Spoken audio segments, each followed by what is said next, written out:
भाई स्वागत है आप सभी का WiFi study defence exam channel पर, which is a part of academy. करते हैं अपने आज के सेशन को स्टार्ट। और ये सेशन थोड़ा सा ठीक है आपके रेगुलर कंटेंट से अलग है। ठीक है, रेगुलर कंटेंट में कहने का मतलब हम आपको पढ़ाते हैं और यहाँ पर हम आपको पढ़ा चुके हैं और उसके बाद गाइडेंस देना हमारी जिम्मेदारी कि भाई आपका सीडीएस एग्जाम आने वाला है। ठीक है, अब मैं गाइडेंस क्यों दे रहा हूँ उसका तो मैं कारण बता दूंगा कि मैं ही क्यों गाइडेंस दे रहा हूँ। ठीक है, इस चैनल पे। ठीक है, तो मैं बताता हूं। पहले आप बस इतना जानिए कि ये सेशन किस लिए है कि आपको अगर सीडीएस का एग्जाम है, ठीक है, तो लास्ट जो आपके 17 दिन एग्जैक्टली मेरे हिसाब से बचे हैं। ठीक है, 17 नहीं तो 18 इतने ही होंगे, उससे ज्यादा नहीं है। ठीक है, तो हम इतने दिनों में कैसे सीडीएस क्रैक कर सकते हैं। ठीक है, क्या तरीके रहेंगे इतने दिनों में सीडीएस क्रैक करने के, वो देख लीजिए। और उसके अलावा बाकी और डिफेंस एग्जाम के अगर आप स्टूडेंट हैं तो आप भी देख सकते हैं, क्योंकि डिफेंस का ऑलमोस्ट बराबर रहता है। ठीक है, तो let's have a quick view of CDS tips जो कि आप कर सकते हैं एग्जाम रेडी होने से पहले। ठीक है, तो यहां पे पहुंचना आसान है नहीं दोस्तों, आईएमए ओटीए में। ठीक है, इसके लिए बहुत मेहनत लगती है।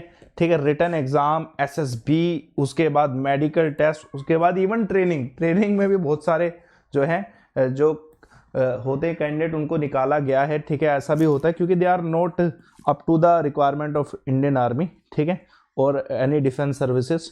ठीक है, ऐसा भी है। ठीक है, तो बस यहां पे पहुंचना मंजिल है, ये आपकी इस मंजिल में पहला कदम है रिटर्न। उसको बहुत ध्यान से दीजिएगा। कोई कहेगा कि सर देखो यार, पहली बात तो आप मेरी फ्री क्लासेस को देखिए अनअकैडमी पे, जो मैं आपको पढ़ा रहा हूँ। अनअकैडमी पे I am one of the top educator of defence category. तो डिफेंस कैटेगरी में मैं पढ़ाता हूँ, उसका कारण भी है, तो मैं बता दूंगा कारण। मेरे कोर्सेज भी लाइव हैं सीडीएस के। पहले मैं आपको समझाता हूं कि आपको पढ़ना कैसे है, टिप्स क्या है कोर्सेज का मैं आपको बताऊंगा। सीडीएस में आप मुझसे जुड़ना चाहें अगर, तो आप जुड़ सकते हैं, ये गोल जो है अपना इसे यूज करके। ठीक है, मैं आपको बताऊं मैं क्यों पढ़ा रहा हूं, आपको ये टिप्स दे रहा हूं, क्योंकि मैं खुद 5 बार सीडीएस रिटर्न क्वालिफाइड हूं। ठीक है, और मैं एसएसबी कॉन्फ्रेंस भी 3 बार जा चुका हूं। तो इसलिए मैं आपको ये टिप्स दे रहा हूं कि लास्ट मिनट टिप्स देना जरूरी है, क्योंकि मैंने जब अपना एग्जाम दिया था मुझे लिटरली रिजल्ट देखने की जरूरत पड़ती नहीं थी। ठीक है, और उसका कारण था शॉर्ट कॉन्फिडेंस कि हाँ भाई मैंने नंबर ऑफ जो अटेम्प्ट किए हैं वो करे हैं बराबर, और अब मेरा सिलेक्शन रिटर्न में तो कोई रोक नहीं सकता। मैंने रिजल्ट नहीं देखा कभी भी, सीधा एसएसबी का इंटरव्यू कॉल आता है, ज्वाइन लेटर जो कॉलिंग लेटर जो आता है एसएसबी का कि भाई इलाहाबाद में आपको आना है, तो सीधा वही हमने मेल से चेक किया है, क्योंकि हमें पता है श्योरिटी इस चीज की कि किस एग्जाम में आपका रिटर्न क्लियर होना है। अब वो कैसे डिपेंड करता है कि आप आखिर के दिनों में क्या करते हो और पेपर वाले दिन क्या करते हो, वही टिप्स हम देखने वाले हैं। तो आप ये मेरी कुछ एसएसबी इलाहाबाद वाली फोटो है, ये फर्स्ट एसएसबी था और ये थर्ड वाला एसएसबी है। मैं कॉन्फ्रेंस वाली दिखा रहा हूँ बस, क्योंकि कॉन्फ्रेंस में ही मैटर करता है, स्क्रीन आउट हो जाओ तो उससे तो कुछ फायदा नहीं है। तो ये थर्ड के सेकंड की है नहीं मेरे पास। ठीक है, चलिए कोई दिक्कत नहीं है। ठीक है, अभी हम कर रहे हैं टिप्स। ठीक है, तो टिप्स में कोई कहेगा कि सर मैं आपको ये बता दूं कि अब आप पूरी सब सब्जेक्ट एक बार दोबारा रिवाइज कर लो, तो क्या ये पॉसिबल है? तो हाँ भाई, ये 100% पॉसिबल है। 17 दिन बहुत होते हैं, ये 100% पॉसिबल है। ठीक है, मेरे लिए तो 5 दिन भी पॉसिबल थे कि अगर मेरे को 5 दिन मिलते हैं तो मैं 5 दिन रिवाइज कर सकता हूँ पूरे सब्जेक्ट्स को, पूरे सब्जेक्ट को। कोई कहेगा कि सर कैसे पॉसिबल है? तो यार इससे सबसे इंपॉर्टेंट चीज होती है, मैं आपको बताऊं सबसे इंपॉर्टेंट चीज क्या है बच्चे, दिमाग में रखना पूरी प्रिपरेशन में, और वो है एनसीईआरटी। मैं हर एक वीडियो में फोकस करता हूं एनसीईआरटी, क्योंकि लिटरली मैंने खुद 6 से लेके 10 तक की एनसीईआरटी पढ़ के ही सीडीएस क्रैक कर दिया। किसी तरीके की क्या बोलते हैं प्रिपरेशन की उससे आधा एक्सेट्रा जरूरत पड़ी नहीं, कुछ स्टैंडर्ड बुक्स यूज करनी पड़ी थी। अब कोई कहेगा कि सर एनसीईआरटी अभी क्यों बता रहे हो, 17 दिन बचे हैं, क्यों अब एनसीईआरटी?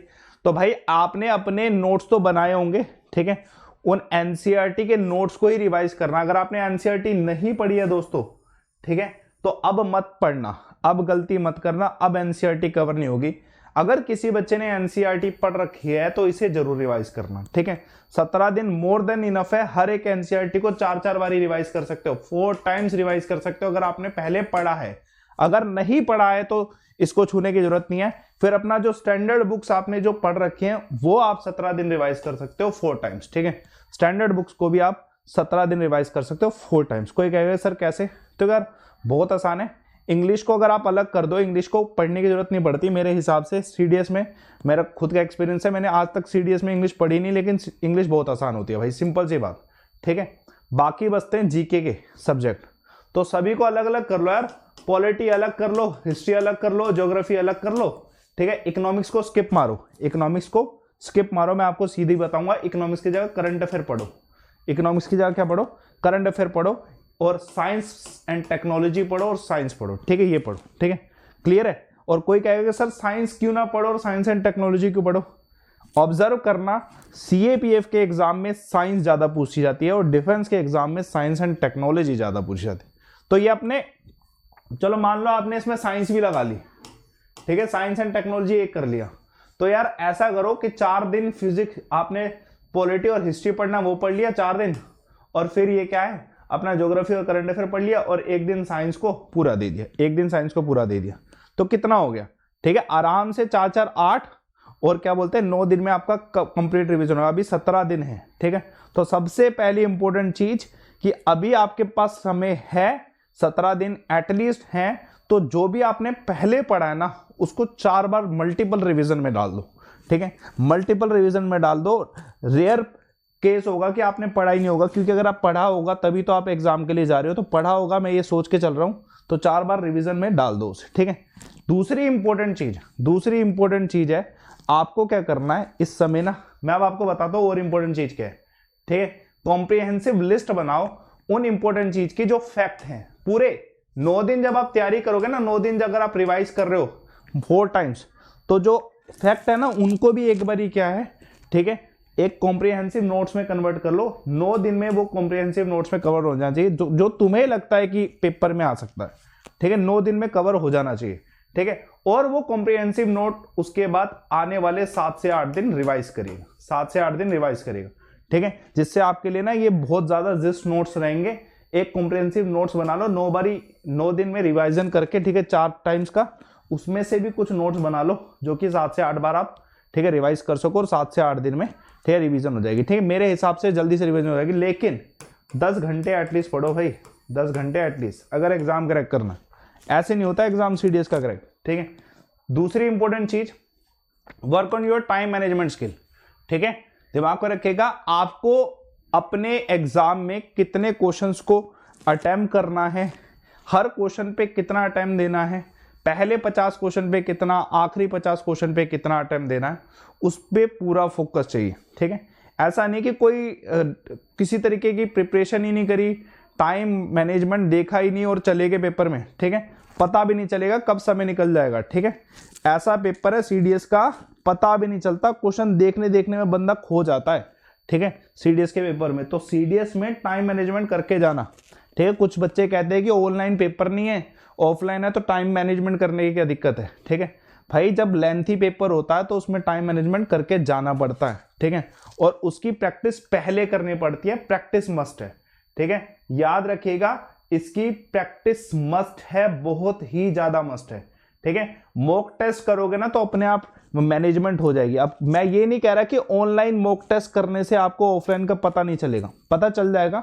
आप ऑनलाइन मॉक टेस्ट भी वही लो ना जिसमें ज्यादा से ज्यादा क्वेश्चन हो, ठीक है, तो आप ऑनलाइन कर लो, क्योंकि ऑफलाइन तो मॉक टेस्ट मिलने से रहे अभी, ठीक है।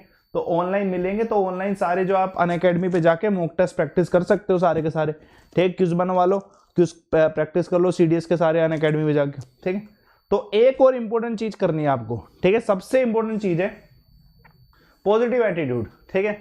मैं आपको लिटरली कहूंगा ये फाइनल टिप है और सबसे ज्यादा इंपॉर्टेंट टिप है, ठीक है। अगर आपके माइंड में पेपर में जाने से पहले दिमाग में है ना कि यार आज तो भाई पेपर को, ठीक है, मतलब खत्म करके आएंगे, आज तो आर पार की लड़ाई है, ठीक है, वो एटीट्यूड रख के जाओगे ना तभी सिलेक्शन होगा, ठीक है। एक ऐसा, मैं जब अपने फाइनल ईयर में था उसमें मैंने अपना पहला सीडीएस का अटेम्प्ट दिया था, जब मेरे को जीके नहीं पता थी बिल्कुल कि जीके होती क्या, we are BSc MSc graduate, हमें नहीं पता था, ठीक है, कि जीके होती क्या, हमें इंटरेस्ट भी नहीं था ऐसा, ठीक है, पहले, ठीक है। हम मैं सीडीएस के एग्जाम में गया, लिटरली मुझे पता था कि मुझे कुछ नहीं आता, और ऐसा ही हुआ, मुझे कुछ आता भी नहीं था, ठीक है, लेकिन वो सिर्फ फाइनल ईयर की बात थी। उसके बाद मैंने एक पॉजिटिव एटीट्यूड बनाया कि कैसे जीके नहीं आती यार, ठीक है, जीके आनी चाहिए, जीके पढ़ी। अब पॉजिटिव एटीट्यूड से अगर जाओगे ना तो सिलेक्शन पक्का है, ठीक है। कॉन्फिडेंस और मोरल आपका पूरा हाई होना चाहिए जब भी किसी एग्जाम में जाओ, ठीक है। अगर आप थोड़ा सा डरने लग जाओगे ना कि यार नहीं पेपर नहीं होगा, तो भाई 100% नहीं होगा, ठीक है। अगर आप कॉन्फिडेंस रखोगे होगा तो 100% होगा, पॉजिटिव एटीट्यूड सबसे इंपॉर्टेंट चीज है, याद रखिएगा, सबसे इंपॉर्टेंट चीज है। इस जगह पे पहुंचने के लिए 100 चीजें चाहिए होती है और उसमें सबसे ज्यादा इंपॉर्टेंट चीज होती है पॉजिटिव एटीट्यूड, ठीक है, उसमें सबसे ज्यादा चीजें हैं पॉजिटिव एटीट्यूड। तो इसका पूरा ध्यान रखो। तो मैं आपको अभी भी कह रहा हूं 17 दिन है, ठीक है, 17 दिन है। मैं तो आपको ये भी कहूंगा इतने इनफ दिन है ना, 17 दिन, इतने इनफ दिनों में ना आप अनअकैडमी पे, ठीक है, अनअकैडमी पे ना कोर्स भी ले सकते हो। कोर्स मतलब आपसे कोई कि मैं ये कहूं कि सर पूरा कंप्लीट कोर्स लेना है, तो वो तो खैर आप पूरे साल का ले लो तब भी कोई दिक्कत नहीं, क्योंकि इस साल में एक और सीडीएस होगा और बाकी डिफेंस एग्जाम भी होंगे। अभी इस समय अनअकैडमी पे जो क्रैश कोर्स चल रहे हैं ना, 15-15 दिन के क्रैश कोर्स चल रहे हैं, उनमें सीधा आपकी मॉक टेस्ट आ रहे हैं, सीधा आपके उसमें live interaction session for doubt session, ठीक है, ये सब चीजें आ रही हैं और सीधा टेस्ट सीरीज चल रही है। तो आप उनको भी ले सकते हो, डिफेंस कैटेगरी में जाके उनको भी ले सकते हो गेट सब्सक्रिप्शन में क्लिक करके। इवन मैं भी आपका एक कोर्स लेके आ रहा हूँ सीडीएस कैटेगरी से, वहां से भी आप जुड़ सकते हो। और मैं तो कंप्लीट 12 मंथ का लेके आ रहा हूँ, तो आप वहां पे डायरेक्टली 12 मंथ सिलेक्ट करो, लाइव अमन रेफर कोड यूज करो और जुड़ जाओ, ठीक है, इस कोर्स में, ठीक है। मेरी तरफ से तो पूरा 12 मंथ का आ रहा है, तो मेरी तरफ से 12 मंथ का। वैसे भी अगर आप क्रैश कोर्स करना चाहते हो 15 दिन का, कोई भी उठा के टेस्ट सीरीज उठा के कर लेना और पूरे साल का ले लो कोर्स, ठीक है। तो ये तरीका है आपके लिए जिसको आप कर सकते हो। मैं ये क्यों बता रहा हूं, क्योंकि इसमें और इसमें बहुत फर्क है, ठीक है। अभी आपका समय कौन सा है, ठीक है, अभी आपका समय कौन सा है। अगर आपकी ये सब कमियां हैं तो भाई ये 17 दिन में पूरी हो सकती हैं। अगर आपको लगता है ना कि आप अभी भी क्या बोलते हैं पॉलिटी में कुछ चैप्टर्स नहीं पढ़ पा रहे हो, तो उन चैप्टर्स को देख लो एक बारी, ठीक है, रिवाइज कर लो एक बारी उन चैप्टर्स को, ठीक है, ठीक है। दिमाग में रखना, ये चीज तभी पॉसिबल है जब आप इन होल्स को बंद करोगे, नहीं तो ये कभी नहीं भरेगा, ये कभी भी नहीं भरेगा। उसका सबसे बेस्ट तरीका तो कोर्सेज ज्वाइन करना है, ठीक है, जिसमें हम इतनी गाइडेंस तो दे देते हैं कि आपको किसी भी तरीके की कमी नहीं होती। सबसे बढ़िया तरीका तो अनअकैडमी पे मेरे साथ जुड़ जाओ, ठीक है।